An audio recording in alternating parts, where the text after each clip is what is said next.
like it. I'm your host, James Moreland. Today we will be talking about our 20-gallon long. Y'all want a longer video, so here are some longer videos. So getting started, we're going to talk about the outside of our tank. So guys, right here we have a small little Tupperware container. And in here I have some plants that do better with a smaller current. And up here I have a new light which we will be talking about in a later video. But sometimes during the day I'll just put it over here, putting it on top of here, giving it more light.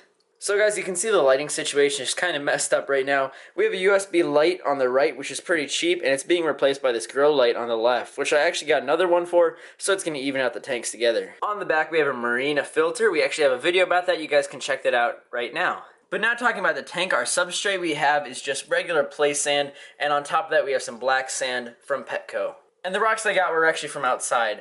They get the job done. Almost all the plants were donated by H2O Plants, which is awesome, and they're also helping me set up my 20-gallon tall. Video out later. All the plants in this tank do not require CO2, but hopefully we'll be getting that to help the plants grow faster. I get a lot of questions about this Java bar. I actually got this from Petco. It was $6.99. It's awesome because it has Java moss stuck to it, and it's a bendable pole. I'll show you guys that underwater soon. But also we have Glosstigma. It's a carpeting plant, which is pretty awesome. And I got that from one of these bags. It was from China. It was like 70 cents for all these awesome plants. And that's actually what I have growing in this Tupperware container.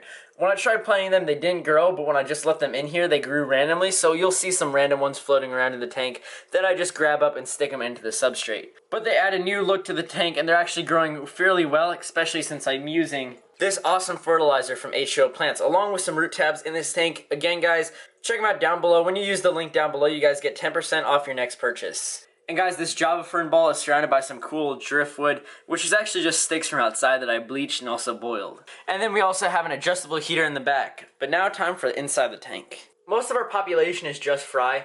We do have a dwarf gourami in the back, who isn't very territorial, which is pretty awesome. He's pretty shy and doesn't like going around. We do have some pretty fancy guppies, and one of the females is about to give birth. And here's another view on that Glosstigma. I don't know how to pronounce it. But it's a pretty cool carpeting plant, and hopefully we'll get more and more and more as time goes on. And here's that Java rod, which is pretty awesome. I started actually plucking off some of it. There'll be a video on this later, but I started plucking off some of it and regrowing it elsewhere in the tank. And we have some giant hair grass, which I trimmed up and then replanted around the tank. And we have some ferns and also some Wiskarius. Down here you guys can see a balm. I actually tried planting these and none of them worked. I actually had some roots coming out of this one, but so far nothing has sprouted up. And here's a Java fern ball. And you guys can see all the fry, which is pretty awesome. And here's a look at some of the fry. We do have a lot of pest snails. I've actually seen the assassin snail, but he hasn't attacked any of them yet. He's probably full from all the other things in the tank. Our orange bee shrimp is doing great. He's actually hiding under this rock. He usually hides under here a lot. I actually thought he disappeared, and I looked through the entire tank and couldn't find him.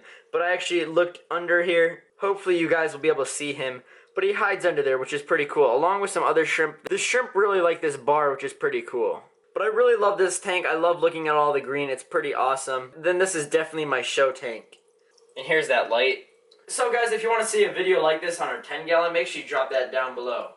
Alright guys, that is it for the video. I'm going to leave you with the cinematic montage of the tank, but make sure you guys drop down below if you want to see this of the 10-gallon, and hopefully some other tanks, even a video like this about our gecko, which would be pretty awesome. So guys, make sure you hit the subscribe button, also the like button, and comment anything, comment like random things. So guys, make sure you check out the link down below for H2O Plants, so you guys will get 10% off your next purchase. Catch y'all on the flippity flop, see y'all later. Oh yeah, all you guys have your special name. You guys are called the Challengers. When you're subscribed to this channel and you hit the notification, you become a Challenger. So welcome to the family. We decided this during our live stream. You guys should check those out. Those are on Thursdays and also Tuesdays. Alright, now, cinematic montage. Flip, crack, clack, and I'm your host, James Moreland.